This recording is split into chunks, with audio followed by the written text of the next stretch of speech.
मेरे मोहतरम दोस्त बुजुर्गो, আল্লাহ জাল্লা জালালুহু আম্মা নওয়ালুহু দুনিয়াতে সমগ্র মানব জাতিকে সৃষ্টি করার পরে সারা পৃথিবীর সমগ্র মানব জাতি এবং পুরা পৃথিবীকে আল্লাহ তাআলা একাই পরিচালনা করতেছেন এবং আল্লাহ জাল্লা শানু পুরা পৃথিবীকে একাই নিয়ন্ত্রণ করতেছেন। সমগ্র মানব জাতিকে আল্লাহ তাআলা দুনিয়াতে সৃষ্টি করার পরে সমস্ত মানুষের তার জীবন পরিচালনা করার পদ্ধতি এইটা বুঝাইবার জন্য এবং প্রত্যেকটা মানুষ যেন আল্লাহর হুকুম মানতে পারে এইটার জন্য আল্লাহ তাআলা যুগে যুগে নবীদেরকে পাঠাইছেন। আম্বিয়া কিরাম আলাইহিমুসসালাম সালাতু ওয়াসসালামদের মাধ্যমে আমাদেরকে আমাদের জীবন ব্যবস্থার পদ্ধতি আল্লাহ তাআলা জানাই দিয়েছেন এবং আল্লাহ জাল্লা শানহু কোরআন শরীফের আয়াত নাজিল করার পরে বিভিন্ন ঘটনার দ্বারা আমাদের দুনিয়ার জিন্দেগি কিভাবে পরিচালনা করব এবং কোন পথে পরিচালনা করার কারণে আল্লাহ তাআলা সন্তুষ্ট হবেন, খুশি হবেন, এটাও আল্লাহ তাআলা বাতাই দিয়েছেন। মেয়ের মোহতারাম দোস্ত বুজুর্গ, আল্লাহ তাআলার জাতের উপর ইয়াকিন রাখা যে আল্লাহ জাল্লা শানহু নবীদের মাধ্যমে আমাদেরকে যে রাস্তা বাতাইছেন, এই রাস্তার কথা আল্লাহ তাআলা বলছেন, এটাই সত্য। এবং আল্লাহর জাতের উপর বান্দা যখন ইয়াকিন করে আর ওই ইয়াকিনের সাথে যখন আমল করে তো আল্লাহ তাআলার ওয়াদা অনুযায়ী প্রত্যেকটা জিনিস বান্দাকে আল্লাহ তাআলা বুঝায় দেন। দুনিয়াতে মানুষ আমল করে, যদি তার দিলের মধ্যে থাকে এই কথা যে মানুষ আমাকে বাহাবা দিবে, এই আমলের প্রতিদান আখিরাতে সে কিছুই পাবে না। কোরআন শরীফের সূরা আল ইমরানের 145 নম্বর আয়াতের মধ্যে আল্লাহ তাআলা বলেন, ওয়ামান ইউরিদ সাওয়াবাদ দুনিয়া নুতিহি মিনহা। দুনিয়াতে মানুষ নেক আমল করার পরে তার দিলের মধ্যে যদি আসে যে আমি আমলটা করলাম, আমি দিনের কথা বললাম, দাওয়াত দিলাম, মানুষ আমাকে ভালো বলবে, মানুষ আমার এই আমলের কারণে, আমার বলার কারণে মসজিদে আসবে, আমার ভিউ বাড়বে, মানুষকে আমি দাওয়াত দিলে, দিনের কথা বললে মানুষ আমাকে চিনতে পারবে। তো আল্লাহ তাআলা কোরআন শরীফের সূরা আল ইমরানের 145 নম্বর আয়াতের মধ্যে বলতেছেন, তোমার এই সমস্ত আমলের প্রতিদান দুনিয়াতে তুমি কিছু পাইতে পারো, কিন্তু এই কথা 100% ঠিক, আখিরাতে তোমার এই আমলের কোনো প্রতিদান আমি আল্লাহর কাছে কিছুই নাই। এরপর আল্লাহ তাআলা এই আয়াতের পরে বলতেছেন সূরা আল ইমরানের 145 নম্বর আয়াতের মধ্যে প্রথমে আল্লাহ বললেন, দুনিয়ার সমস্ত আমলের যেই আমলের বদলা প্রতিদান দুনিয়াতে তুমি চাও, এটা আমি তোমাকে দুনিয়াতে কিছু দিয়ে দিব, যতটুকু আমি আল্লাহ চাই ততটুকুই পাবা, কিন্তু আখিরাতে কোনো অংশ তোমার নাই। এরপর আল্লাহ তাআলা বলতেছেন, ওয়ামান ইউরিদ সাওয়াবাল আখিরাতি নুতিহি মিনহা ওয়া সানাজিস শাকিরিন। দুনিয়াতে কোনো আমলের প্রতিদান তুমি যদি না চাও, তুমি দাওয়াত দাও, তুমি মানুষকে দিনের পথে আনার চেষ্টা করতেছো, তুমি ব্যক্তিগতভাবে নামাজ পড়ো, তাহাজ্জুদ পড়ো, তুমি মানুষকে দাওয়াত দাও, তুমি আল্লাহর রাস্তায় টাকা পয়সা খরচ করো, কিন্তু তোমার দিলের মধ্যে নিয়ত হইলো যে আল্লাহ এই সমস্ত কিছু প্রতিদান আমি আখিরাতেই চাই। আল্লাহ তাআলা এই আয়াতের মধ্যে বলতেছেন, যখন বান্দা এই ধরনের মন মানসিকতা মনে রাখে, এইভাবে নিয়ত করে যখন সে কোনো আমল করতে থাকে, নুতিহি মিনহা, আল্লাহ তাআলা ওয়াদা করছেন যে আমি তাকে তো এর বদলা আখিরাতে অবশ্যই দিব, কিন্তু এর অনেক প্রতিদান দুনিয়াতে তাকে বুঝাই দিব, শুধুমাত্র নিয়তের কারণে। এরপর আল্লাহ তাআলা বলতেছেন, ওয়া সানাজিস শাকিরিন, আমি তাকে সুযোগ দিছি দিনের কাজ করার জন্য, নেক আমল করার জন্য। সে আমি আল্লাহর শুকরগুজার বান্দা হিসাবে যেহেতু সে করছে সমস্ত আমল, এই জন্য অতিরিক্ত আমি আখিরাতে তাকে শুকরগুজার বান্দা হিসাবে আরো অনেক প্রতিদান আমি বেহেশতে তাকে বুঝাই দিব। এই জন্য মেয়ের মোহতারাম দোস্ত বুজুর্গ, যে এই কথার ইয়াকিন দিলের মধ্যে যদি বসায় আমি কোনো আমল করি, অবশ্যই আমলের ফলাফল আমি পাবো। একজন দাঈ যখন দাওয়াত দেয়, দিনের মেহনত করে, ভালো কথা মানুষকে বলে, যদি তার দিলের মধ্যে নিয়ত সুন্দর না হয়, সর্বপ্রথম হলো তার এই দাওয়াত তার নিজেরই কোনো ফায়দা দিবে না। যদি উপকৃত না হয় তার এই দিনের মেহনতের দ্বারা, সে যায় কি অন্যজন উপকার হবে, ফার্সি শব্দ, তাহলে অন্য মানুষ যে তার এই দাওয়াতের দ্বারা পরিবর্তন হবে, এটা তো হইতেই পারে না। দাঈ যে দাওয়াত দিবেন ইয়াকিনের সাথে যে আল্লাহ তাআলা যেহেতু কোরআন শরীফে বলছেন যে দিনের মেহনত এবং দাওয়াতের মেহনত, আমলের মেহনত সব প্রতিদান আল্লাহ তাআলা আমাকে বেহেশতে দিবেন, এটাই ঠিক। যদি তার দিলের মধ্যে ইয়াকিন হয়, হুজুর সাল্লাল্লাহু আলাইহি ওয়াসাল্লাম দিলের ইয়াকিন কেমন ছিল?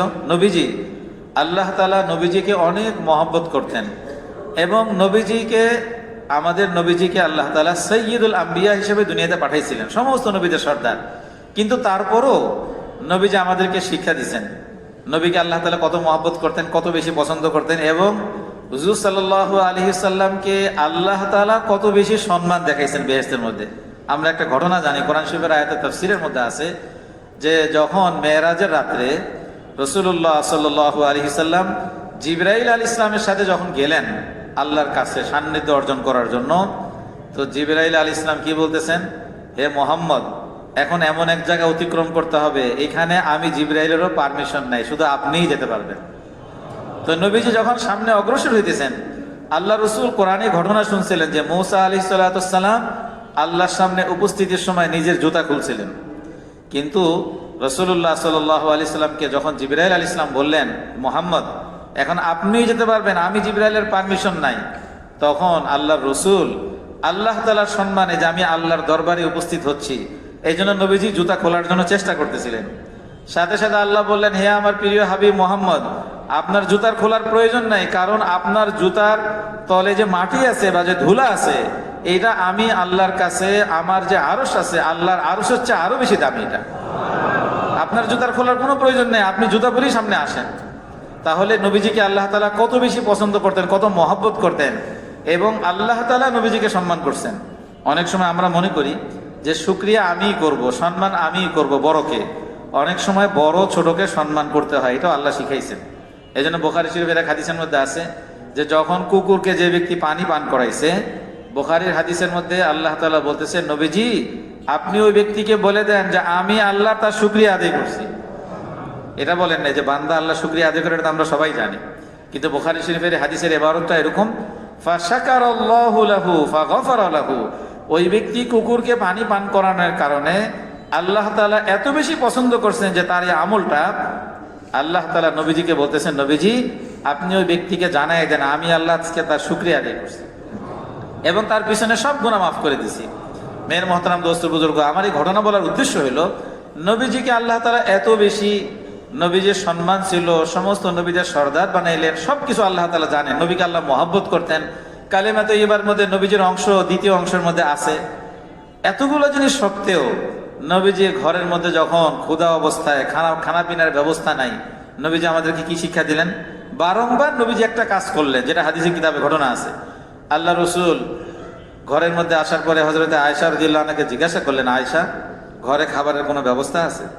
হযরতে আয়েশা রাদিয়াল্লাহু আনহা বললেন, ইয়া রাসূলুল্লাহ ঘরে কোনো খাবারের কিছুই নাই। নবীজি কি বলতেছেন যে আমি আমার আল্লাহর কাছ থেকে নেওয়ার জন্য মসজিদে যাইতেছি, আমি আল্লাহর কাছ থেকে ব্যবস্থা করে আসি। আল্লাহ রসুল মসজিদে এসে নামাজ পড়লেন, দিলের ইয়াকিন যে আমি তো আল্লাহর কাছ থেকে আমার সমস্যার সমাধান আমি করে নিব। তো নবীজি নামাজ পড়লেন, সালাতুল হাজত পড়লেন মসজিদে, এরপরে ঘরে গিয়ে বললেন, আয়েশা খাবারের ব্যবস্থা হয়েছে? আয়েশা কি বললেন, ইয়া রাসূলুল্লাহ এখনো তো কোনো ব্যবস্থা হয়নি। নবীজি বললেন, আমি আমার আল্লাহর সাথে পরামর্শ করার জন্য এবং এটার ব্যবস্থা করার জন্য আমি আবার মসজিদে যাইতেছি। আবার নবীজি মসজিদে চলে আসলেন। নবীজি বারংবার এই জিনিসগুলো যে করতেছেন, কয়েকবার কেন? নবীজি তো ইচ্ছা করলে বলতে পারতেন যে আমাদের এখানে কোনো দাওয়াতের মেহনতের কোনো সাথী আছে কিনা, তাদেরকে খবর দিবেন কিনা, বা আমরা জামাতে যখন যাই, আল্লাহর রাস্তায় যাই, আমরা কি বলি, মুজাকারা করি যে ভাই উনি তো আল্লাহর রাস্তায় আছে, ওনার ঘরের একটু খোঁজ খবর নেওয়া কি আমাদের দায়িত্ব না? তো এই জিনিসগুলো আমরা কেমন ভাবে করলাম? এই জিনিসটা কোনো জিনিস হইলো? আপনি করবেন, এটা আল্লাহর জন্য করেন, গোপনে করেন, কিন্তু এটা সবাই সামনে আসে আবার এটা করতেছেন, আবার বলতেছেন যে অমুকে তো সাল লাগাইছে, তো ওনার পুরা 10 মাসের খরচ তো আমিই দিয়ে দিছি, সব শেষ। কি বলতেছি? সব আমিই দিছি। আল্লাহ রসুল এই কথা একবারও বললেন না যে আয়েশা তোমার কোনো বান্ধবীর কাছে বলবা কিনা, তোমার আব্বাজান আবু বকর রাদিয়াল্লাহু আনহু কাছে একটু জানাবে কিনা আমাদের ঘরের এই অবস্থা? বলছেন কোনোদিন? আমি আল্লাহর রাস্তায় যাইতেছি, আবার যাওয়ার সময় মুসাফা করার সময় বলতেছি মহল্লার আমির সাহেবকে, হালকার আমির সাহেবকে, আমির সাহেব 4 মাসের সফরে যাইতেছি, একটু খেয়াল রাখেন। সব শেষ। তবলিগের মেহনত করলাম, আর এই মেহনত করার পরে আমি বলতেছি কি যে আমার ঘরের খেয়াল রেখেন। আবার সালের জন্য যাইতেছি আল্লাহর রাস্তায়, তো বলতেছি যে আমি তো যাইতেছি, আপনারা হালকার সাথীরা একটু খেয়াল রেখেন। সব তো শেষ। তাহলে আমি দিনের রাস্তায় মেহনত কি জন্য করলাম? আবার বলতেছি যে মার কাছে তো আজকে আমার বয়ান আছে, হালকার বয়ান আছে, মাস্তুরাতের মোজাকারা আছে, ভাই গাড়ি কি পাঠাবেন না? তো আমি যে বয়ান করলাম যে আল্লাহর রাস্তায় 1 টাকা খরচ করা 7 লক্ষ টাকা সদকা করার সওয়াব হয়, কই? সব তো শেষ। আমার জন্য কেন গাড়ি আসবে? বা আমি কেন বললাম হালকার মশওয়ারার মধ্যে এটা রাখেন যে আমার গাড়ির জন্য ব্যবস্থা হয়, কোন গাড়িতে যাব, কোন গাড়িতে আসবো? সব তো শেষ। মেয়ের মহতারাম দোস্ত বুজুর্গ, দাওয়াতের মেহনত হবে কোরআন হাদিস এবং সিরতের নকশায়। দাওয়াতের মেহনত আমি করব। কোরআন শরীফে আল্লাহ তাআলা কিভাবে মেহনতের কথা বলছেন, নবীরা কিভাবে মেহনত করছেন। নবীর একটা কথা সবসময় বলছেন যে আমার এই দাওয়াতের মেহনতের মধ্যে ভালো ভালো মানুষ থাকবে, বড় বড় আলেম থাকবে, আমার এই দাওয়াতের মেহনতের জায়গাটা অনেক সুন্দর হবে, তাহলে দাওয়াতের মেহনত করবো, এরকম কোথাও নাই কোরআন হাদিসে। নূহ আলাইহিস সালামের কওম বিধর্মীরা নূহ আলাইহিস সালামকে এসে কি বলতেছে, নবীকে। এই ঘটনা আল্লাহ তাআলা কোরআন শরীফে সূরাতুশ শুআরা একটা সূরা আছে, কবিদের নামে একটা সূরা আছে, সূরাতুশ শুআরা। এই সূরা শুআরার 111 নম্বর আয়াত। নূহ আলাইহিস সালামের কওম এসে বলতেছে, দেখেন আপনার অধীনস্থ ব্যক্তিগুলো তো সব সাদাসিধা লোক, আর এরকম সাধারণ লোক, গ্রাম্য লোক, গণ্ডমূর্খ লোক আপনার সাথে উঠা বসা করে। আমরা এত বড় সম্মানিত ব্যক্তি, আর আমাদের বংশ কত বড় মর্যাদাপূর্ণ, এই লোকগুলাকে একটু ছাঁটাই করেন, আমাদেরকে একটু জায়গা দেন, আমরা আপনার সামনে একটু বসার চেষ্টা করি। দেখেন তবলিগের মেহনতের মধ্যে আমরা কি বলি, যে পুরাণ সাথী আসছে একটু সামনে বসতে দিলে ভালো হয়। আমরা কিন্তু অনেক কথাই বলি যেগুলো কোরআন হাদিসের সাথে মিলে না। পুরাণ সাথী আপনি পুরাণ, আপনাকে এত ছোট করে থাকতে হবে যে আমার কেউই চিনে না, আপনি পিছনে বসেন। বলবে যে আমি তো আমির সাহেব, আমি আমির সাহেব পিছনে বসলে কেমন দেখা যায়। আপনি যে ধাক্কা দিয়ে সামনে চলে আসতেছেন, কোরআন হাদিসে কি আছে নাকি? এটা কতগুলা মানুষের গায়ের মধ্যে পা দিয়ে ধাক্কা লাগছে, একবারও তো বললেন না যে আমার ভুল হয়েছে। আমার বলার উদ্দেশ্য হইল, কোরআন হাদিস হলো আমাদের দলিল। নূহ আলাইহিস সালামকে কওমরা কি বলতেছেন, আনুমিনু লাকা ওয়াত্তাবাআকাল আরযালুন। নূহ নবী আপনাকে অনুসরণ করব, আমাদের তো কোনো সম্মানই নাই, আমরা যত সম্ভ্রান্ত মানুষ, এখানে সম্মানিত মানুষ, স্থানীয় মানুষ, আমাদের তো কোনো সম্মান আপনার কাছে নাই। আমরা তো দেখতেছি আপনার অধীনস্থ সব হলো একেবারে নিম্ন শ্রেণীর লোকগুলো আপনার সাথে উঠা বসা করে। দিনের মেহনত করার জন্য নিম্ন শ্রেণীর লোক লাগবে না, দিনের মেহনত করার জন্য ডাক্তার লাগবে, ইঞ্জিনিয়ার লাগবে, দিনের মেহনত করার জন্য বড় মুফতি সাহেব লাগবে, বড় মৌলানা সাহেব লাগবে, বড় আলেম লাগবে, পিএইচডি ধারী লাগবে, এরকম কোনো জিনিস কোরআন হাদিসে কোথাও নাই। দিনের মেহনতের জন্য কোরবানি লাগবে। কি লাগবে? কোরবানি লাগবে। আল্লাহ তাআলা কি বলতেছেন কোরআন শরীফে? এই ঘটনা আল্লাহ তাআলা আমাদেরকে শিক্ষা দিয়েছেন, আল্লাহ তাআলা শুনাইছেন আমাদেরকে যেন শিক্ষা নেওয়ার জন্য। কোরআনের সূরা শুআরার 111 নম্বর আয়াতের মধ্যে কওমরা এসে বলতেছে নূহ আলাইহিস সালামকে, আনুমিনু লাকা ওয়াত্তাবাআকাল আরযালুন ক্বালা ওয়া মা ইলমি বিমা কানু ইয়ামালুন। আপনার অধীনস্থ ব্যক্তিরা একেবারে সাধারণ শ্রেণী, ভালো ভালো বড় বড় লোকদেরকে এখানে নিয়ে আসেন, আমাদেরকে একটু সামনে জায়গা দেন। নূহ আলাইহিস সালাম তখন উত্তর দিছেন, ক্বালা ওয়া মা ইলমি বিমা কানু ইয়ামালুন। এটার ইলম আমার কাছে নাই। কে সম্মানিত, কে নিম্ন শ্রেণীর, এগুলোর ইলম হলো আল্লাহ ভালো জানেন। কে জানেন ভালো? ইন হিসাবুহুম ইল্লা আলা রাব্বি লাউ তাশউরুন। এদের হিসাব নিকাশ আল্লাহর কাছে হবে, এটা আমার দায়িত্ব না। উনি কি বলতেছেন? উনি বলতেছেন যে এদেরকে পিছনে সরাইয়া তোমাদেরকে সামনে আনবো, এটা আমার দ্বারা জীবনও সম্ভব না। কোরআনের আয়াত, আল্লাহ তাআলা শিখাইছেন, ওয়ামা আনা বিতারিদিল মুমিনিন। কোন মুসলমানকে আমি পিছনে সরাইতে পারবো না, কোন মুসলমানকে আমি বলতে পারবো না এই কথা যে তুমি এখান থেকে সরে যাও, অন্যরা আসুক, এটা আমার অধিকার নাই, এটা হারাম কাজ। নূহ আলাইহিস সালাম কি বলতেছেন যে আমার দায়িত্ব হলো নবী হিসেবে আমি কি করব, ওয়ামা আনা বিতারিদিল মুমিনিন ইন আনা ইল্লা নাযীরুম মুবিন। আমি শুধু দাওয়াত দিব, আমি দ্বীনের কথা বলবো, ভয় প্রদর্শন করব, তোমাদেরকে আমি দাওয়াত দিব, দ্বীনের কথা বলবো। কাউকে পিছনে সরানো, কাউকে সামনে আসে, আমি নবীর দায়িত্ব না। আর কে হেদায়েতের উপর আছে আর কে গোমরাহ হয়ে গেছে, এটা তো প্রশ্নই ওঠে না, এটা তো কোনো মানুষেরই দায়িত্ব না, নবীদের তো নাই এটা। মেয়ের মহতারাম দোস্তুর বুজুর্গ, যে কথা বলতেছিলাম, তাহলে দায়ী দাওয়াতের মেহনত করবে, দলিল হলো কোরআন হাদিস। দায়ী দাওয়াতের মেহনত করবে, দলিল হলো সিরাত, সাহাবাদের সিরাত। আমি দাওয়াতের রাস্তায় মেহনত করতেছি, যদি আমার এই মেহনত কোরআন হাদিসের সাথে যদি সাংঘর্ষিক হয়, কোরআন হাদিসের মধ্যে কোথাও নাই যে তবলিগের মেহনত করতে গেলে, দ্বীনের মেহনত করতে গেলে জামাতের আমির সাহেব আলেম হওয়া লাগবে, কোথাও নেই। কোরআন শরীফের আয়াতের মধ্যে কি আছে? তবলিগের মেহনত করার জন্য জামাত লাগবে। কি আছে? জামাত শব্দ আছে কোরআন শরীফে সূরা আলে ইমরান 103 104 নম্বর আয়াত। আল্লাহ তাআলা কি বলতেছেন? ওয়ালতাকুম মিনকুম উম্মাতুন ইয়াদউনা ইলাল খায়র। তোমাদের মধ্যে একটা জামাত লাগবে। কি লাগবে? আবার এরকম বলেন জামাতের আমির সাহেব আলেম লাগবে, এটাও কিন্তু নাই। এগুলো হলো অপব্যাখ্যা। আবার এটাও নাই যে জামাতের আলেম সে সম্মানিত ব্যক্তি হতে হবে, অথবা এটাও নাই যে জামাতের আলেম শীর্ষস্থানীয় নেতৃস্থানীয় বড় আলেম হইতে হবে, এগুলো কোথাও নাই। এগুলো হলো কোরআন হাদিসের অপব্যাখ্যা। কোরআন শরীফে কি আছে? আল্লাহ তাআলা বলতেছেন দাওয়াতের মেহনত করার জন্য ওয়ালতাকুম মিনকুম উম্মাতুন, তোমাদের মধ্যে একটা জামাত লাগবে, ইয়াদউনা ইলাল খায়র, যারা মানুষকে ভালো কাজের দিকে দাওয়াত দিবে। ইয়া'মুরুনা বিল মা'রুফি ওয়া ইয়ানহাউনা আনিল মুনকার, সৎ কাজের আদেশ করবে, অসৎ কাজের নিষেধ করবে। ওয়া উলাইকা হুমুল মুফলিহুন, তারা হলো কামিয়াব জামাত। এরপর আল্লাহ তাআলা বলতেছেন এই জামাতের মধ্যে কোনো ভাঙ্গন নাই। কি নাই? যদি বলে যে আপনারা কাদের সাথে, এদের সাথে না ওদের সাথে, এই ভাঙ্গন করলে তাহলে বুঝতে হবে আমি তবলিগ ওয়ালাই না। কারণ এর পরের আয়াত 105 নম্বর আয়াতের মধ্যে আল্লাহ তাআলা কি বলেন? ওয়ালা তাকুনু কাল্লাযীনা তাফাররাকু ওয়াখতালাফু মিন বা'দি মা জাআহুমুল বায়িনাত ওয়া উলাইকা লাহুম আযাবুন আযীম। আল্লাহ তাআলা বলতেছেন আগে কিন্তু কিছু মানুষ এরকম ভাগ করছিল, এবং কিছু কিছু মানুষরা আমি আল্লাহর পক্ষ থেকে কোরআন হাদিসের দলিল আসার পরেও তারা বিভ্রান্তিমূলক কথা বলে মানুষের মধ্যে ভাগ করছিল। তো আল্লাহ তাআলা বললেন তোমরা খবরদার, যারা দাওয়াতের রাস্তায় মেহনত করবা, দ্বীনের রাস্তায় মেহনত করবা, এগুলোর মধ্যে তোমরা কখনো যাবে না। তবলিগের মেহনত হলো এক করার মেহনত। কিসের মেহনত? তবলিগের মেহনত কিসের মেহনত? ভাগ করার মেহনত না, তবলিগের মেহনত হলো এক করার মেহনত। আল্লাহ রসুলের সামনে বিধর্মী এসে গালি দিছেন, নবীজির সামনে বিধর্মী এসে নবীজিকে কটাক্ষ করছেন, নবীজিকে এসে বলতেছেন যে আপনি তো আসলে পাগল ছাগল, নাউজুবিল্লাহ, আপনি তো জাদুকর, এমন কথা সাজায় সাজায় বলেন, আপনার কথা শুনতে তো ভালোই লাগে, আসলে তো আপনার দিলটা ভালো না। নবীজি হাসি মুখে বরণ করছেন, একটা কথার উত্তর দেননি। নবীজিকে এসে কি বলছে? কোরআন শরীফের মধ্যে সূরা কলামের মধ্যে এসে বলতেছে যে আপনি তো একটা পাগল, নাউজুবিল্লাহ।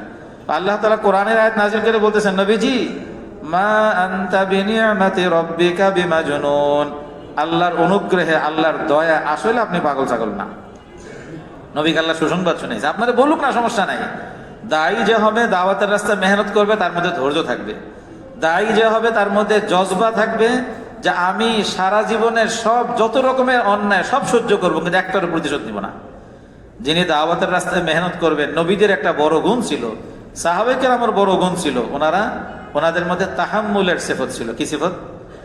এই জন্য ইমাম বুখারী রহমতুল্লাহ আলাইহি বুখারী শরীফের অধ্যায়ের নাম দিয়েছেন তাহাম্মুলুশ শাদাইদ, মানে কঠিন জিনিসকে ধৈর্য ধারণ করা ক্ষমতা, এটা আমার অর্জন করতে হবে, সবকিছু আমি সহ্য করব, কিন্তু দাওয়াতের মেহনত ছাড়বো না।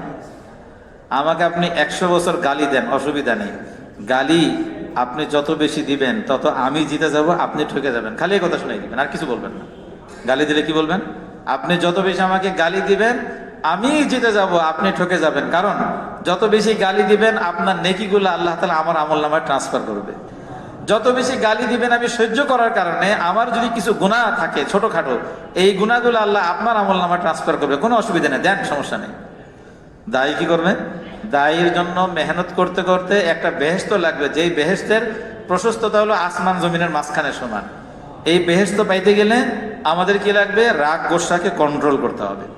এই জন্য কোরআন শরীফের আয়াতের মধ্যে আল্লাহ তাআলা বলেন সূরা আলে ইমরান 133 নম্বর আয়াত, 134 নম্বর আয়াত, আল্লাহ তাআলা বলতেছেন ওয়াসারিউ ইলা মাগফিরাতিম মির রাব্বিকুম ওয়া জান্নাতিন আরদুহাস সামাওয়াতু ওয়াল আরদ। হে আমার ইমানদার বান্দাগণ, এমন এক বেহেশতের দিকে তোমরা তাড়াতাড়ি দৌড়ে আসো, এমন এক ক্ষমা প্রার্থনার দিকে তাড়াতাড়ি দৌড়ে আসো। আল্লাহ তাআলা বলতেছেন এই বেহেশতটা তো আমি বানাইছি হলো কি আমার বিশেষ বান্দাদের জন্য। কেমন বেহেশত? আল্লাহ তাআলা বেহেশতের বর্ণনা করছেন ওয়া জান্নাতিন আরদুহাস সামাওয়াতু ওয়াল আরদ, এমন একটা বেহেশত যেটার প্রশস্ততা হলো আসমান জমিনের মাঝখানে সমান। এত বড় একটা বেহেশত যদি তবলিগওয়ালারা না নিতে পারে, এর চেয়ে আফসোসের বিষয় কিছুই নেই। এই বেহেশত নিতে গেলে কি লাগবে? এটা আল্লাহ বলছেন, 7টা গুণের কথা এখানে বয়ান করছেন আল্লাহ তাআলা। যে বেহেশত যদি নিতে হয় তো আল্লাহ তাআলা বলতেছেন আল্লাযীনা ইউনফিকুনা ফিস সাররাই ওয়াদ দাররাই ওয়াল কাযিমিনাল গায়যা ওয়াল আফিনা আনিন নাস ওয়াল্লাহু ইউহিব্বুল মুহসিনিন। 1 নাম্বার হলো সব সময় তোমার খরচ করতে হবে। কি করতে হবে? আমরা কিন্তু খরচ করতে চাই না, খরচ বাঁচানোর জন্য চাঁদা করি। কি করি? ভালো করে বুঝেন, চাঁদা করা এটা সাহাবাদের কোনো গুণ ছিল না। অনেক কিছু আমরা করি যেটা কোরআন হাদিসের সাথে মিলে না। আমরা কি বলি, ভাই মহল্লা জামাত আসছে, এই জামাতের কে কে নুসরত করবেন, তালিমের সময় একটা এলান দিয়ে দিলাম মশওয়ারার মধ্যে, ভাই কে কে নুসরত করার জন্য রাজি আছি। এটা না করে গোপনে আপনি আগে টাকা বের করেন। আপনি টাকা বের করে উৎসাহ দেওয়ার নিয়ত থাকলে আপনি বলেন ভাই জামাতে তো আমি নুসরত করব, আপনাদের যদি কারো নিয়ত থাকে আপনারাও করতে পারেন, কোনো অসুবিধা নেই, কিন্তু চাঁদা উঠাবেন না কোনোদিন। এই চাঁদা উঠানোটা ঠিক না। আপনি যখন নুসরত করবেন, আপনি যখন জামাতকে একবেলা খানা খাওয়াবেন, আপনার 4000 টাকা খরচ হয়েছে, আরেক সাথী বলবে ঠিক আছে সকালবেলা নাস্তা আমি করাবো, অসুবিধা নেই। কিন্তু যখন চাঁদা উঠাবেন তখন কি হবে? এই চাঁদা উঠানোর সময় আপনি যখন বলতেছেন যে ভাই কার কার নিয়ত আছে জামাতে একটু নুসরত করবেন, কিছু টাকা পয়সা দিলে ভালো হয়, তখন সবাই চিন্তা করবে হালকার আমির সাহেব যখন টাকা চাইছে 50 টাকা না দিলে কেমন দেখা যায়। এই 50 টাকাটা দিলে হলো অসন্তুষ্ট হয়ে, এরকম টাকা যখন পুরা খানার মধ্যে মিলাইবেন, সব খানাগুলো হারাম। এর করে থাকলে অতীতের জন্য আল্লাহর কাছে ক্ষমা চেতে হবে, আল্লাহ তাহলে এগুলো কি খাইলাম এতদিন, তবলিগের মেহনত করলাম, আর যদি হারাম ছাড়তে না পারি, সন্দেহজনক ছানা না ছাড়তে পারি, আর খরচ করার মধ্যে আল্লাহ তাআলা যেভাবে খরচ করতে বলতেছেন এটা যদি না পারি, তা আমার এই মেহনত কি হইল? এই জন্য কোরআনে আল্লাহ কি বলতেছেন, যে খরচ করার সময় দুইটা গুণের কথা আল্লাহ বলছেন কোরআন শরীফে। যে বেহেশতটা আল্লাহ বানাইছেন, যে বেহেশতের প্রশস্ততা আসমান জমিনের মাঝখানে সমান, আল্লাহ বলতেছেন খরচ করার মধ্যে দুইটা গুণ লাগবে। আল্লাযীনা ইউনফিকুনা ফিস সাররাই ওয়াদ দাররা, এক নাম্বার গুণ হলো গোপনে খরচ করতে হবে। কিভাবে? দেখেন অনেক সুন্দর কথা আল্লাহ বলছেন, গোপনে। আরেকটা কথা আল্লাহ বলছেন, সচ্ছলতা থাকুক অথবা অসচ্ছলতা, উভয় অবস্থা তোমার খরচ করতে হবে। যদি খরচ করতে পারেন, এই খরচের মধ্যে, এটা তাফসীরের মধ্যে অনেক কথা আছে। পরিবারের জন্য খরচ করা, আল্লাহর রাস্তায় খরচ করা, দিনের মেহনতের জন্য খরচ করা, আপনি এমনি মেহমানদারি করার জন্য খরচ করবেন। যত বেশি যে খরচ করবে সে খুব দ্রুত তাড়াতাড়ি বড়লোক হবে। আমার কথা শুনলে কিন্তু উল্টা মনে হবে, কিন্তু এটার দলিল কোরআন শরীফে আছে। যে বেশি খরচ করে, আপনি যদি চান যে দুনিয়াতে একটু আমি বেশি বাঁচতে চাই, তাহলে বুদ্ধি দুইটা, এছাড়া কোনো বুদ্ধি নাই। কারণ সবাই বলে যে মওত নির্দিষ্ট, অবশ্যই এটা কোরআনের আয়াত, যে প্রত্যেকটা মানুষের মৃত্যু আল্লাহ লেখা রাখছে, ওই সময় তার নির্ধারিত মওত আসবে। কিন্তু দুই কারণে আল্লাহ আবার হায়াত বাড়ায় দেন, এটাও তাফসীরের কিতাবে আছে। কি কারণ? এক নম্বর হলো আপনি দায়িত্ব নেবেন যে আমি খালি মেহমানদারি করানো শুরু করবো, আজকে নিয়ত করছি আর কোনোদিন এটা কমবে না, আমার মেহমানদারি এটা চালু থাকবে, এটা নিয়ত করেন আগে। মুসা আলাইহিস সালামের কাছে ঘটনা কোরআন শরীফে আছে, তাফসীরের কিতাবে আছে। ওনার কাছে এসে এক লোক বিচার দিচ্ছে, অসহায় ব্যক্তি এসে বলতেছেন, নবীজি আমার ঘরে তো খাবার দাবারের কোনো ব্যবস্থা নাই। তো মুসা আলাইহিস সালাম বলতেছেন যে তুমি কেন আসছো আমার কাছে? উনি বলতেছেন যে আমি আপনার কাছে আসছি, আপনি তো নবী, আপনি যদি দোয়া করে দেন যাতে আমি একটু বড় লোক হতে পারি, আমার জন্য টাকা পয়সার ব্যবস্থা হয়, আমার ঘরে যেন সচ্ছলতা আসে। তো মুসা আলাইহিস সালাম বললেন কি, আমি তো নবী, এটার একটা ট্রিটমেন্ট আছে, অ্যান্টিবায়োটিক। সেটা কি? তুমি আজকের থেকে যাও, যায় মেহমানদারি করো, মানুষকে বেশি করে খানা খাওয়াবো। দেখেন প্রশ্ন করছে কি, প্রশ্নের সাথে উত্তরের মিল আছে। আমরা তো মনে করি যে না, আমাদের বুদ্ধি দিয়ে আমরা তবলিগ করবো। বুদ্ধি দিয়ে তবলিগ হয় না, তবলিগ হলো কোরআন হাদিস দিয়া। তবলিগের দলিল কি? কোরআন হাদিস দিয়া। তো মুসা আলাইহিস সালাম ওনাকে বললেন যে তুমি আজকে থেকে মেহমানদারি করো, যদি মেহমানদারি করতে পারো আশা করি তুমি সচ্ছলতা ফিরে আসবা। এই লোক যায় আর রাস্তার মধ্যে চিন্তা করে, হায় হায় আমার নাই টাকা পয়সা, গেলাম হুজুরের কাছে একটু দোয়া নিতে, আর হুজুর বলে মেহমানদারি করতে। ঠিক আছে, নবী বলছে, মাইনে নিছে সাথে সাথে। তো বাড়ি থেকে মেহমানদারি করছে। মেহমানদারি করার পরে তাফসীরের কিতাবের মধ্যে আছে 3 বছর পরে মুসা আলাইহিস সালাম চিন্তা করলেন যে এই লোকের ঘরের কি অবস্থা, একটু খোঁজ নেওয়ার জন্য যায় দেখি, বাইচে আছে না মরছে, যাই একটু। তো মুসা আলাইহিস সালাম ওই লোকের বাড়িতে গিয়ে দেখলেন দ্বি প্রহারের সময়, দুপুরবেলা, জোহরের আগে। দুপুরবেলার খাবার কখন খাইতে হয়? আমরা কিন্তু জামাতে গিয়ে জোহর পরে খাবার খাই, এগুলো কোরআন হাদিসে নাই। দুপুরের খাবার জোহরের আগে। দুপুরের খাবার কখন? জোহরের আগে। আর রাত্রের খাবার এশার আগে। এটা হলো নবীজির খাবারের আদর্শ। যদি খাবারের পদ্ধতি এটা থাকে, কোনোদিন ডাক্তারের কাছে যাওয়া লাগবে না। যদি খাবারের পদ্ধতি এটা থাকে, আমি কোরআন হাদিস অনুযায়ী তবলিগের মেহনত করতেছি, এটা বোঝা যাবে। জামা থেকে চিল্লার সফরে মশওয়ারা করে, ভাই খানা জোহরের আগে। কেন? মার্কাজের মধ্যে দেখছেন না, তবলিগের যে মার্কাজ আছে যত পৃথিবীতে, বেশিরভাগ মার্কাজের মধ্যে জোহরের আগে সব খানা শেষ। হ্যাঁ, হঠাৎ ওজোর থাকতে পারে, একজন মানুষ খাইতে পারেনি, জোহর আবার ভিন্ন জিনিস। রাত্রে খানা এশার আগে। এই জন্য মেয়ের মহতারাম দোস্ত বুজুর্গ, মুসা আলাইহিস সালাম যখন গেলেন, যা দেখলেন জোহরের আগে ওই বাসায় গিয়ে যখন পৌঁছলেন দ্বিপ্রহরের সময়, দেখলেন যে ওই লোকের বাসায় অনেক মেহমান খানা খাইতেছে, এবং মেহমানের পরিমাণ এত বেশি ছিল, ঘর বোঝায় মেহমান, ঘরের বাইরে যে উঠানের মধ্যে মানুষ বসে খানা খাইতেছে। তো মুসা আলাইহিস সালাম বাইরে দ্বারা অপেক্ষা করতেছেন, আচ্ছা এটা কি ওই লোকের বাড়ি না কার বাড়িতে আসলাম? ওই লোক আবার ভিতর থেকে দেখছে যে মুসা নবী আমার বাড়ির সামনে আসছে, দৌড়ে আসছে, নবী আপনি আমার বাড়িতে আসছেন, ব্যাপার কি? তো মুসা আলাইহিস সালাম বলতেছেন, না আমি তোমার সাথে দেখা করতে আসি, তোমার কি অবস্থা? উনি বলতেছেন যে নবীজি আপনি আমাকে যেই দিন শিখাইছেন মেহমানদারি করতে, আমি প্রতিবেলা মেহমান নিয়ে খানা খাই, তা আমি সিদ্ধান্ত নিয়েছি আমলটা করি। এখন আমার অবস্থা এমন হয়েছে যে আমি খানা খাওয়াইতে আসি, প্রতিবেলাই মানুষকে খাবার খাওয়াই, মেহমানদারি করতেছি, কিন্তু আমার রিজিক আর খানা পিনা তো খালি বাড়তেই আছে, কমে তো না। মুসা আলাইহিস সালাম তখন বললেন, দেখো আমি নবী হিসাবে তোমাকে একটা সুসংবাদ শুনাই দিছি, তুমি এমন একটা দায়িত্ব নিয়েছো, মানুষকে যেহেতু খাবার খাওয়াইতেছো, আল্লাহ তাআলা তোমার সম্পর্কে 2টা দায়িত্ব নিয়েছেন।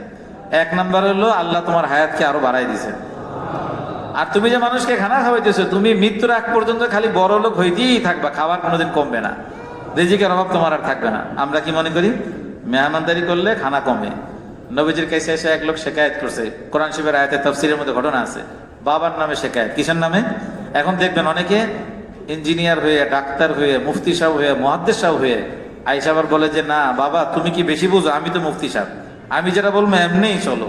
এই কথাগুলা কোরআন হাদিসের সাংঘর্ষিক কথা, এরকম কথা মানা যাবে না। কোরআন শরীফের মধ্যে আল্লাহ তাআলা বলতেছেন, সূরা কসাস একটা সূরা আছে, সূরা লোকমান, এই দুই সূরার মধ্যে একটা আয়াত আছে বাবা মাকে মানতে হবে, কিন্তু বাবা মাকে এক জায়গায় মানা যাবে না। সেটা কি? বাবা মা যদি আমাকে এমন জিনিসের আদেশ করে যেটা কোরআন হাদিসের সাংঘর্ষিক, এখানে কিন্তু বাবা মাকে মানা যাবে না। কোরআনের আয়াত কি আল্লাহ তাআলা কি বলেন? সূরা লোকমানের মধ্যে আছে, ওয়াইন জাহাদাকা আলা আন তুশরিকা বিমা লাইসা লাকা বিহি ইলমুন ফালা তুতি'হুমা ওয়া সাহিবহুমা ফিদ দুনিয়া মা'রুফা। বাবা মা তোমাকে আল্লাহর সাথে শিরক করার কথা বলছে, এমন কথা বলছে যেটা দ্বীনের সাথে সাংঘর্ষিক, আপনাকে পরামর্শ দিছে আস্তে আস্তে তুই এবার চিল্লা যাইস না, এরকম পরামর্শ কিন্তু মানা যাবে না। বুঝাইতে হবে বাবা এই পরামর্শ তো মানতে পারতেছি না, আমি তো দ্বীনের রাস্তা যাবো।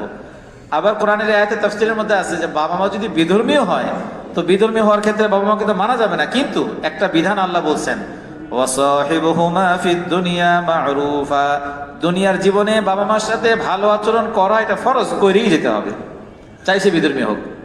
এই আয়াতে তাফসীরের মধ্যে আছে যে নবীজির কাছে একজন সাহাবী এসে বিচার দিছে, ইয়া রাসূলুল্লাহ আমার বাবা, আমি যা টাকা পয়সা কামাই করি সব বাবা এই টাকা পয়সাগুলো নিয়ে নেয়।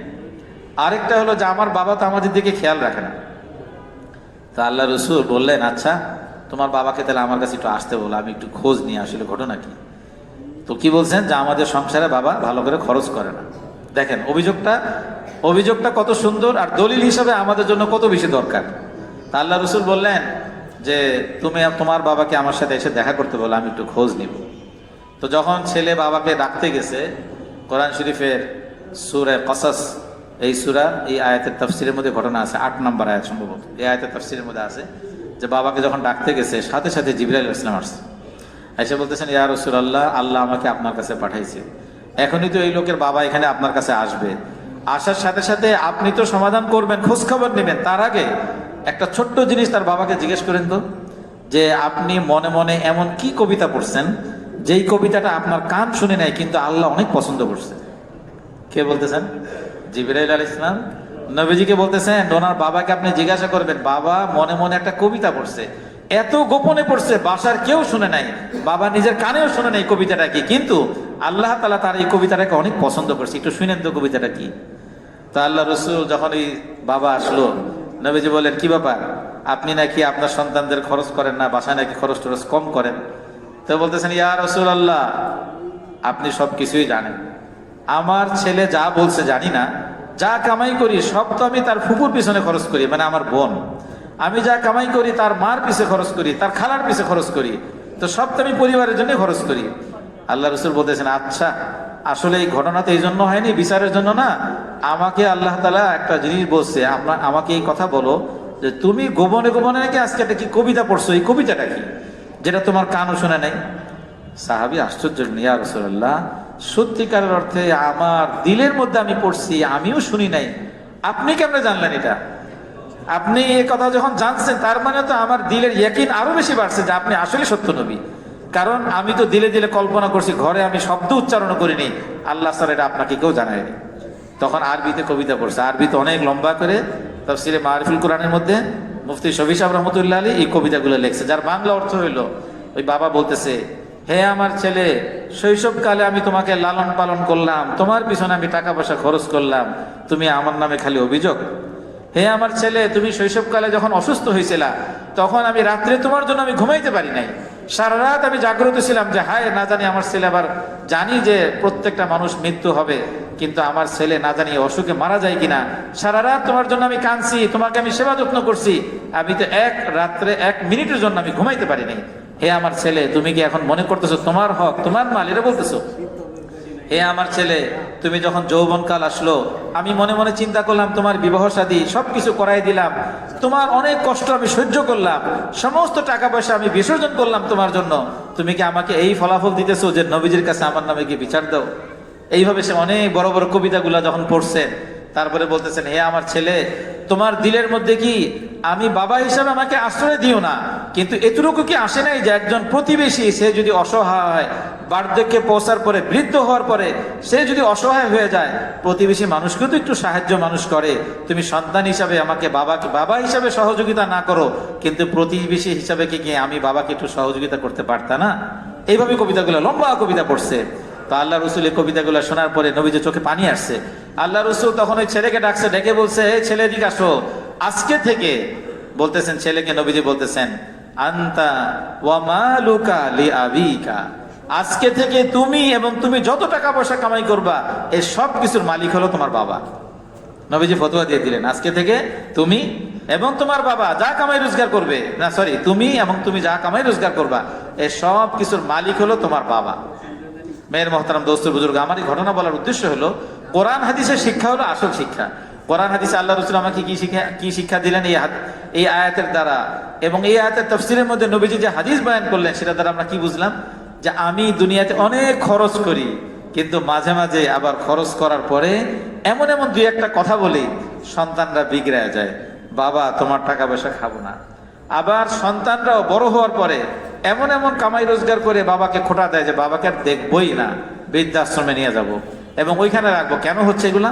কোরআন হাদিসের দলিল অনুযায়ী কাজ না করার কারণে। আমাদের দিলে থাকতে হবে যে আমি যে খরচ করতেছি সেটা আখিরাতের জন্য। পরিবারের জন্য কেউ যদি খরচ করে কোনোদিন খোটা দেওয়া যাবে না, আলোচনাও করা যাবে না এই কথা, এত খরচ করলাম তাও তোদেরকে মানুষ করতে পারলাম না, এই কথাটাও কোরআন হাদিসে সাংঘর্ষিক, বলাই যাবে না। আপনি যে খরচ করতেছেন কিসের জন্য? কোরআন শরীফের আয়াতের মধ্যে আল্লাহ তাআলা কি বলেন? তুমি যা খরচ করবা সব তো আল্লাহর জন্য করতেছো, আখিরাতে জমা হবে। ছেলে নামাজ পড়ে না, মেয়ে নামাজ পড়ে না, স্ত্রী আমার কথা শোনে না, কিন্তু আপনার দায়িত্ব হলো খরচ করেই যাবেন। কেন? আল্লাহ রসুল বলেন, বুখারী শরীফের হাদিস, তোমার স্ত্রী, তোমার সন্তানদের জন্য তুমি যে কোনো জিনিস খরচ করতেছো, তাদের পিছে, তাদের মুখে যে খাবারের লোকমা উঠাই দিতেছো, প্রত্যেকটা লোকমা, প্রত্যেকটা খরচের কারণে আল্লাহ তাআলা তোমাকে একটা করে সদকা করা নেকি দিতেছে, তোমার আমলনামা জমা হইতেছে। আমরা বাড়াবাড়ি করি, পিতার পক্ষ থেকে যখন বেশি বাড়াবাড়ি হয় সন্তানও নিতে পারে না, আবার সন্তানরা তখন বাড়াবাড়ি করে পিতাও নিতে পারে না। এই জন্য মেয়ের মোহতারাম, দোস্ত, বুজুর্গ, আমি বলতেছিলাম দাওয়াতের রাস্তায় মেহনত করলে আমাদের খরচ করার পদ্ধতি কি? কোরআন শরীফের সূরা আল ইমরানের 133 নম্বর আয়াতের মধ্যে আল্লাহ তাআলা বলতেছেন, আল্লাযীনা ইউনফিকুনা ফিস সাররাই ওয়াদ দাররা, খরচ করার গুণ কি থাকতে হবে? ওই বেহেশত যদি আমি নিতে চাই যেটার প্রশস্ততা আসমান জমিনের মাঝখানে সমান, আল্লাহ বলতেছেন তুমি সচ্ছলতা অবস্থায় খরচ করবা, অসচ্ছলতা অবস্থায় খরচ করবা, গোপনেও খরচ করবা, কিন্তু প্রকাশ্যে খরচ করার কথা কিছুই নাই। আমরা কিন্তু মাঝে মাঝে এমন এমন কথা বলি, একটু মানুষের দেখায় খরচ করেন, দানটা করেন দেখায়। কেন? আপনার দেখা দেখে আরেকজন শিখবে। কোথায় আছে এটা? আমরা কিন্তু অনেক কথা বলি যেগুলো কোরআন হাদিসে মিলে না। তবলিগের মধ্যে একটা জিনিস আছে, কি বলে? কি খাবারের পরে তো মিষ্টি খাওয়া সুন্নাত। কোথায় আছে এটা? কোনো কোরআন হাদিসে নাই। হাদিসের মধ্যে কি আছে? হযরত আয়েশা রাদিয়াল্লাহু আনহা বলেন যে হুজুর সাল্লাল্লাহু আলাইহি ওয়াসাল্লামের খাবারের কথা বলছেন, ইউজিবুহুন নবী সাল্লাল্লাহু আলাইহি ওয়াসাল্লাম আল হালাওয়া ওয়াল আসল, নবীজির প্রিয় জিনিস ছিল মধু আর মিষ্টি জাতীয় জিনিস। এটা দিকে দলিল দেওয়া যাবে যে খাবারের পরে মিষ্টি খাওয়া সুন্নাত? বলা যাবে? হইল? আমরা তো বলি খাবারের পরে মিষ্টি খাওয়া সুন্নাত, এরকম জিনিস কোরআন হাদিসে নাই। দাওয়াতের রাস্তায় মেহনত করব, দাওয়াতের রাস্তার মেহনতের দলিল কোরআন হাদিস। এই জন্য দায়ী যে হবে, ওই বেহেশত যদি তবলিগের মেহনত করে, যে বেহেশত প্রশস্ততা আসমান জমিনের মাঝখানে সমান, এটা যদি আমি নিতে না পারলাম, তা আমার মতো হতভাগার পৃথিবীতে নাই। কয়টা গুণ লাগবে? 7টা গুণ। 1 নম্বর হলো খরচ করা। 2 নম্বর আল্লাহ বলতেছেন ওয়াল কাযিমিনাল গায়জ, সারা জীবনের জন্য একেবারে মৃত্যু আসার আগ পর্যন্ত আমার একটা দায়িত্ব নিতে হবে, সেটা হলো রাগ গোসাকে আমি হজম করব, নিয়ন্ত্রণ করব। আজকে থেকে আমার আর রাগ নাই। কি নাই? তবলিগওয়ালাদেরকে একটু মসজিদ থেকে বাইর করলে রাগ হয়। হুজুর সাল্লাল্লাহু আলাইহি ওয়াসাল্লাম দাওয়াত দিতেছেন, আল্লাহ রসুলের মাথার মধ্যে উটের নাড়ি ভুড়ি চাপায় দিয়েছে, তারপরে তো নবীজি হাঁটছেন, কোনো প্রতিশোধ নেন নাই, কোনো উত্তর দেওয়ারও প্রয়োজন মনে করেনি। আমরা একটু দাওয়াত দিয়ে কি বলি, একটু দাওয়াত দিয়ে আমাদের একটু বিরোধিতা করলে আবার বলি যে পুলিশের কাছে গেলে ভালো হয়, থানা একটু জিডি করলে ভালো হয়, তাহলে আমার তবলিগের মেহনত সব শেষ। এই জিডি করার জন্য তো তবলিগের মেহনত না, তবলিগের মেহনত নিজের ইসলার জন্য। আপনি দেখবেন যে আচ্ছা আমার তবলিগের মেহনত করতে গিয়ে আমি বিরোধিতার সম্মুখীন কতটুকু হয়েছি। যত বেশি বিরোধিতার সম্মুখীন হবেন তত বেশি দাওয়াতের রাস্তায় আপনি তারা কি অর্জন করবেন? উন্নতি অর্জন করবেন। যত বেশি বাধার সম্মুখীন হবেন তত বেশি নবীদের সাথে, সাহাবাদের সাথে দাওয়াতের মেহনত মোশাবা হবে, মিলবে। নবীজি দাওয়াতের রাস্তায় মেহনত করতে গিয়ে কেমন হয়েছে? আল্লাহ রাসূলকে পাথর মারছে, আমাদের গায়ে দুটো থাপ্পড় মারলে আমরা রাগ হয়ে যাই। তায়েফের ময়দানে ঘটনা আমরা জানি, একায়ত সাহাবার মধ্যে ঘটনা আছে, সবাই জানি এটা। নবীজি যখন পাথর নিক্ষেপ করছে, নবীজি কোনো উত্তর দিচ্ছেন? নবীজির শরীর থেকে রক্ত বের হইতেছে, রক্ত বের হয়ে জুতা আটকে গেছে, নবীজি কোনো উত্তর দিচ্ছেন? আচ্ছা, নবীজিকে জিবরাইল আলাইহিস সালাম আসছেন সাহায্য করার জন্য। আল্লাহ রসুল, আপনার কাছে আল্লাহ পাঠাইছে, এই লোকগুলো আপনাকে এত কষ্ট দিছে, পাথর নিক্ষেপ করছে, আপনি একটু হুকুম দেন, আপনার মুখের ওয়ার্ডারে ইশারাতে এদেরকে দুই পাহাড়ের মাঝখানে চাপ দিয়ে মেরে ফেলবো। নবীজিকে বলছেন যাক, আল্লাহর গায়েবী সাহায্য আসছে। আমরা হলে কি বলতাম? আমরা পুলিশ আসলে বলি যে যাক, গায়েবী নুসরত আসছে। আরে মসজিদে বাধা দিছে, আপনি একটু বাধার সম্মুখীন হয়েছেন, পুলিশ আসছে, আপনি তো তোয়া করবেন আস্তাগফিরুল্লাহ আস্তাগফিরুল্লাহ, হায় হায়, এই প্রতিদান তো বেহেশতের মধ্যে আমি পাইলাম না, পুলিশ কেন এখানে আসলো? আপনারা পুলিশদেরকে বলবেন কি ভাই আপনারা জানেন এটা আপনাদের কোনো দায়িত্ব না, এরা না বুঝে করছে, এদেরকে মাফ করে দিছে, যান কোনো থানা টানা জানবে আপনাদের, আমাদের কোনো কেস করা লাগবে না। তাহলে বুঝতে হবে আপনি এগুলো দায়ী। আল্লাহ রসুল কি করছেন? জিবরাইল আলাইহিস সালাম যখন এসে বলতেছেন যে নবীজি, আল্লাহ পাঠাইছে আপনাকে সাহায্য করার জন্য, আপনাকে এইভাবে পাথর মারছে, কষ্ট দিছে, এদেরকে দুই পাহাড়ের মাঝখানে চাপ দিয়ে মেরে ফেলি। নবীজি কি বলছেন? নবীজি বলতেছেন আমি তো প্রতিশোধ নেওয়ার জন্য দুনিয়াতে আসি নাই। দেখেন মওলানা সাদ সাহেব দামাত বরকাতুহুল আলী, উনি কি বলেন? দায়ী যে হবে তার মধ্যে ইন্তেকামের জজবা, প্রতিশোধ নেওয়ার জজবা থাকবে, আর উনি দায়ী হবে আল্লাহর কাছে, এটা হইতেই পারে। এটা হলো দলিল। আল্লাহ রসুল কি বলছেন? আমি তো প্রতিশোধ নিব না, এরা না বুঝে করছে, আমি তো আগেই মাফ করে দিছি ভাই জিবরাইল, এখানে আপনার কোনো সহযোগিতার প্রয়োজন নাই। আল্লাহর সাহায্যকে অস্বীকার করছে, দরকার নেই আমার এই সাহায্য। তারপরে নবীজি কি বলতেছেন? হতে পারে এই গোত্র থেকে যেই লোকগুলো আমাকে কষ্ট দিয়েছে এদের জন্য আল্লাহ হেদায়েতের ব্যবস্থা করবে। কোরআন শরীফের আয়াতের মধ্যে এটাই আছে, সূরা নাহলের 125 নম্বর 126 নম্বর আয়াতের মধ্যে আছে, যখন মানুষ দাওয়াত দিবে আর সে যদি প্রতিশোধ না নেয়, প্রতিশোধের কথাই কিন্তু আছে। দেখেন মওলানা সাদ সাহেব যে বয়ান করে, উনি যে কথাগুলো বলে, প্রত্যেকটা কথার দলিল কোরআন শরীফের সরাসরি আয়াতের মধ্যে আছে। আমরা বুঝি না, বা অনেক সময় কোরআন শরীফের আয়াতের অর্থ অনেক দিন হয়েছে পড়া হয় না, না বুঝার কারণে এরকম করি। উনি যে কথা বলছেন প্রতিশোধ নেওয়া যাবে না, আপনারা দেখেন সূরা নাহলের 125 নম্বর আয়াতের মধ্যে আল্লাহ কি বলতেছেন? দাওয়াতের কথা বলছেন এখানে, উদউ ইলা সাবিলি রাব্বিকা বিল হিকমাতি ওয়াল মাউইযাতিল হাসানা। আল্লাহ বলতেছেন দাওয়াত দাও মানুষকে আল্লাহর দিকে হিকমতের দ্বারা, সুন্দর সুন্দর নসিহতের মাধ্যমে। দাওয়াতের মধ্যে রাগ করা যাবে না, হিকমত লাগবে। হিকমত কি? এখন যে আমি দাওয়াত দিতেছি, উনি আমার দাওয়াতটা নিবে কিনা আগে বুঝেন। আপনি একজন ব্যবসায়ীর কাছে যাইতেছেন যে কোন সময় সুযোগ হয়, এটা হলো হিকমত। এই ব্যবসায়ী সারাদিন ব্যস্ত থাকে, আমি দুপুরবেলা ওনারা ডিস্টার্ব করবো না, এশার নামাজের পরে একটু সময় নিব ওনার কাছ থেকে। একজন আলেম, আমি এখন ডিস্টার্ব করবো না, হুজুরের কাছ থেকে আগে সময় নিই, হুজুর আপনার সাথে একটু মোলাকাত করতে চাই, উনি বলবে ফজরের পরে আসেন, এরকম। এটা হলো হিকমত। এই জন্য হিকমতের দ্বারা, সুন্দর সুন্দর নসিহতের মাধ্যমে। তারপরে আল্লাহ বলতেছেন যখন তুমি দাওয়াত দিতে যাবা, তোমার কিন্তু কিছু লোক বিরোধিতা করতে পারে, এটা আল্লাহ ভালো করে জানতেন। এই জন্য পরের আয়াতে আল্লাহ কি বলতেছেন? ওয়াজাদিলহুম বিল্লাতি হিয়া আহসান। কেউ যদি তোমার সাথে বিরোধিতা করে, খারাপ আচরণ করে, তুমি একটু হাসি মুখে বরণ করো, ভালো আচরণের মাধ্যমে এটার উত্তর দিও। তারপরে আল্লাহ এর পরও হেদায়েত দিতেছেন, দেখো তুমি যখন দাওয়াত দিবা, মানুষ তোমাকে বলবে কি তুমি গোমরা হয়ে গেছো, আপনার কত আকীদা ঠিক নাই, আপনার কত ঈমান ঠিক নেই, এগুলো সব আল্লাহ আগের থেকে জানতেন। আপনারা মনে শুনেন না, এগুলো শুনছেন? কোরআন শরীফের আয়াতে আল্লাহ বলতেছেন বান্দা মাঝে মাঝে এগুলো শুনবা, তাহলে বুঝতে হবে তুমি হকের উপর আসো। যদি খালি আপনি শুনেন যে আপনারে বলছে ভাই আপনার কত আকীদা ঠিক নাই, আপনার আকীদার সমস্যা আছে, আপনারও তো হেদায়েত পাবেন না, মনে হয় জাহান্নামেই যাবেন, সিদ্ধান্ত নিয়েছেন, এই কথাগুলো যে শুনেন তাহলে কোরআনের আয়াতের সাথে মিলাবেন, এটা মিলতেছে কোরআনের আয়াতে। আল্লাহ কি বলতেছেন? বান্দা এগুলো কথা শুনলে তুমি ঘাবড়াও না, কারণ কোরআন শরীফে আল্লাহ কি বলেন?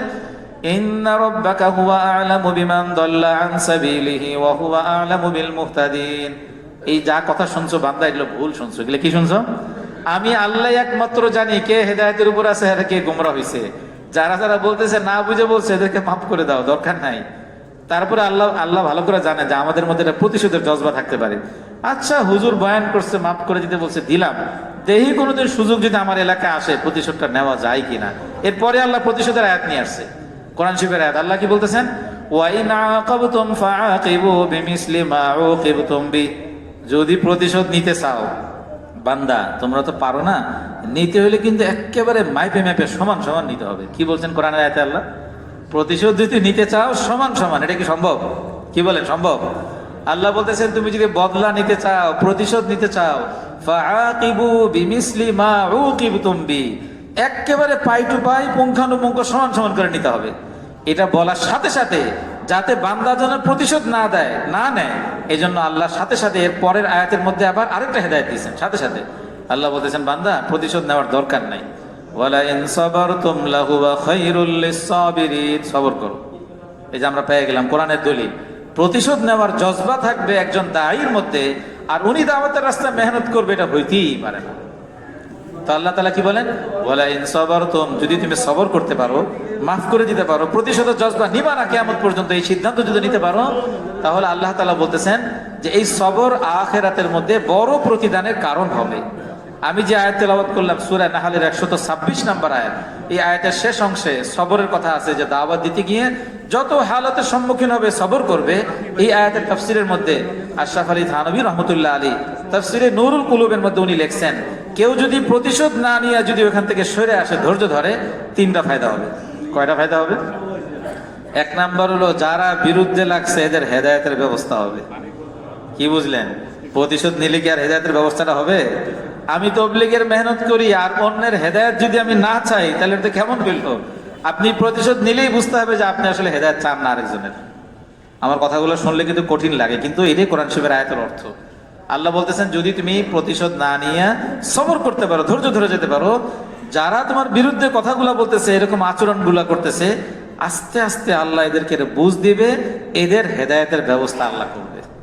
1 নাম্বার ফায়দা। 2 নাম্বার হলো তুমি যদি ধৈর্য ধরো, তাহলে তৃতীয় পক্ষ এসে বলবে ভাই আসলে আপনারাই হকের উপর আছেন, কারণ আপনি যে ধৈর্য ধরলেন এটা তো নবীদের কাজ ছিল, আপনাদের কাজগুলো তো নবীদের সাথে সাহাবাদের সাথে মিল হইতেছে, এনাদের কাজটা মিল নাই। এই সাক্ষীরা কারা দিবে? তৃতীয় পক্ষ দিবে। আর 3 নাম্বার হলো সবর, ইয়া আখিরাত মে বাএসে